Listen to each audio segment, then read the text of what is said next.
ঈদের ছুটির সকাল মানেই যেন নতুন এক শহর। চেনা চট্টগ্রাম তখন ভিন্ন রূপে ধরা দেয়। ব্যস্ততার নগরী ছেড়ে মানুষ ছুটে যায় খোলা আকাশের নিচে, সমুদ্রের ধারে কিংবা পাহাড় ঘেরা বিনোদন স্পটে। পরিবার পরিজনের হাসি, শিশুদের উচ্ছ্বাস আর তরুণদের উল্লাসে নগর জুড়ে তৈরি হয় এক উৎসব মুখর আবহ। রোববার 22শে মার্চ বিকেল গড়াতেই সেই চিত্র স্পষ্ট হয়ে ওঠে। নগরীর অলিগলি ছেড়ে দল বেঁধে মানুষ ছুটে যান পতেঙ্গা সমুদ্র সৈকত, চট্টগ্রাম চিড়িয়াখানা, ফয়েজ লেক অ্যামিউজমেন্ট পার্ক ও সিওয়ার্ল্ড ওয়াটার পার্ক সহ নানা বিনোদন কেন্দ্রে। শুধু শহরেই নয়, সীতাকুণ্ডের গুলিয়াখালী সাগর পার, মিরসরাই মহামায়া লেক, আনোয়ারার পার্কি সৈকত কিংবা ফটিকছড়ির সবুজ চা বাগানও ছিল একই চিত্র। পতেঙ্গা সৈকতে পা রাখলেই চোখে পড়ে এক অনন্য দৃশ্য।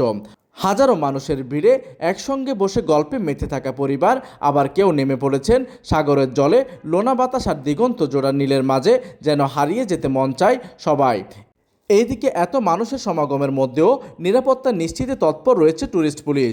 বিভিন্ন স্পটে নিয়মিত টহল দিতে দেখা যায় তাদের, যাতে দর্শনার্থীরা নিশ্চিন্তে উপভোগ করতে পারেন তাদের ছুটির সময়। তবে আনন্দের মাঝেও কিছুটা অপূর্ণতা থেকেই যায়। আগ্রাবাদের কর্ণফুলী শিশু পার্ক ও চাঁদগাঁওয়ের স্বাধীনতা কমপ্লেক্স পার্ক বন্ধ থাকায় অনেক দর্শনার্থীরা সেখানে গিয়ে ফিরে আসতে বাধ্য হয়েছেন। সব মিলিয়ে ঈদের ছুটিতে চট্টগ্রাম যেন হয়ে উঠেছে এক বিশাল মিলন মেলায়, যেখানে মানুষের ভিড়ের সঙ্গে মিশে আছে আনন্দ, ভালোবাসা আর একটুখানি প্রশান্তির খোঁজ। প্রতিনিধির তথ্য ও পাঠানো চিত্রে ডেস্ক নিউজ, দিগন্তের বার্তা 24, চট্টগ্রাম।